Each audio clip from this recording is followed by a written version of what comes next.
വിവോയുടെ Vivo Y39 5G എന്ന പുതിയൊരു smart phone ഇപ്പം ലോഞ്ച് ചെയ്തിട്ടുണ്ട്. ഈ ഒരു വീഡിയോയിൽ നമ്മൾ നോക്കാൻ പോകുന്നത് വിവോ Y39 5G എന്നുള്ള സ്മാർട്ട് ഫോണിനെ പറ്റിയിട്ടാണ്.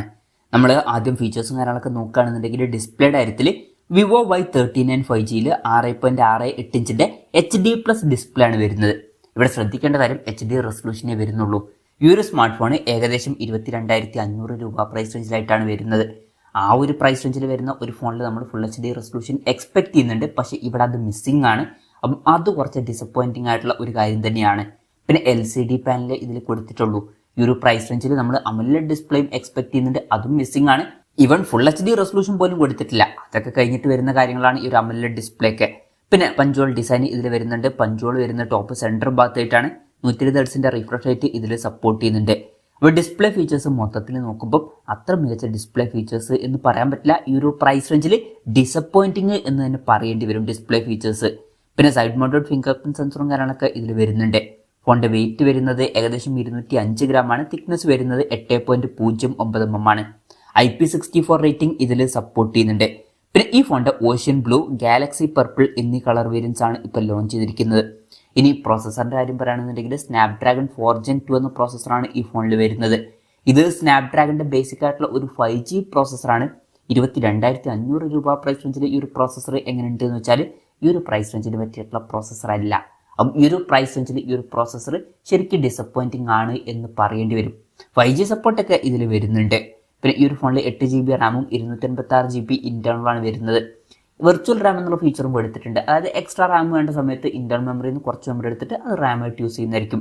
NFC സപ്പോർട്ടൊക്കെ ഇതിൽ വരുന്നുണ്ട്. Android 15 ബേസ് ആയിട്ടുള്ള ഫൺ ടച്ച് സോഫ്റ്റ്വെയർ ആണ് ഈ ഫോണിൽ വരുന്നത്. ക്യാമറയുടെ കാര്യം പറയുകയാണെന്നുണ്ടെങ്കിൽ ഫോണിൻ്റെ പിന്നിൽ ഡ്യുവൽ ക്യാമറ സെറ്റപ്പ് എടുത്തിട്ടുണ്ട്.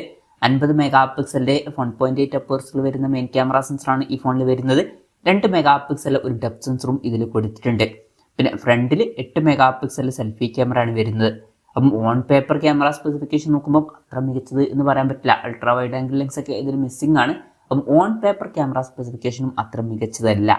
ബാറ്ററിയുടെ കാര്യത്തിൽ 6550 mAh ബാറ്ററി വരുന്നുണ്ട്. വളരെ കൂടിയ ഒരു ബാറ്ററി കപ്പാസിറ്റി വരുന്നുണ്ട്. അത് നല്ലൊരു കാര്യം തന്നെയാണ്. 44 വാട്ടിൻ്റെ ഫാസ്റ്റ് ചാർജിങ് സപ്പോർട്ടാണ് വരുന്നത്. തരത്തിലല്ലാത്തൊരു ചാർജിങ് സ്പീഡാണ്. Type-C ചാർജിങ് പോർട്ടും ഇതിൽ കൊടുത്തിട്ടുണ്ട്. അപ്പോൾ നല്ലൊരു ബാറ്ററി സെറ്റപ്പ് വരുന്നുണ്ട് എന്ന് പറയാവുന്നതാണ്. അപ്പം ഇതൊക്കെയാണ് ഫീച്ചേഴ്സിനെ പറ്റി പറയാനുള്ള കാര്യങ്ങൾ. പിന്നെ ഈ ഒരു സ്മാർട്ട് ഫോൺ ഇപ്പം ഇന്ത്യൻ മാർക്കറ്റിൽ ലോഞ്ച് ചെയ്തിട്ടില്ല. ഇപ്പോൾ മലേഷ്യയിലേക്കാണ് ഈ സ്മാർട്ട് ഫോൺ ലോഞ്ച് ചെയ്തിരിക്കുന്നത്. അവിടെ ഈ ഫോൺ ലോഞ്ച് ചെയ്തിരിക്കുന്നത് ഏകദേശം 22,500 രൂപ പ്രൈസ് റേഞ്ചിലായിട്ടാണ്. ആ ഒരു പ്രൈസ് റേഞ്ചിൽ ഈ പറഞ്ഞിട്ടുള്ള ഫീച്ചേഴ്സ് എങ്ങനെയുണ്ടെന്ന് വെച്ചാൽ അത്ര മികച്ച ഫീച്ചേഴ്സ് എന്ന് പറയാൻ പറ്റില്ല. നല്ലൊരു ബാറ്ററി കപ്പാസിറ്റി വരുന്നുണ്ട് എന്നുള്ളൂ. ബാക്കി ഫീച്ചേഴ്സ് കുറച്ച് ഡിസപ്പോയിൻറ്റിംഗ് ആണ്. ഈ ഒരു പ്രൈസ് റേഞ്ചിന് പറ്റിയിട്ടുള്ള ഡിസ്പ്ലേ ഫീച്ചേഴ്സ് വരുന്നില്ല. അത്ര മികച്ച ഓൺ പേപ്പർ ക്യാമറ സ്പെസിഫിക്കേഷൻ കൊടുത്തിട്ടില്ല.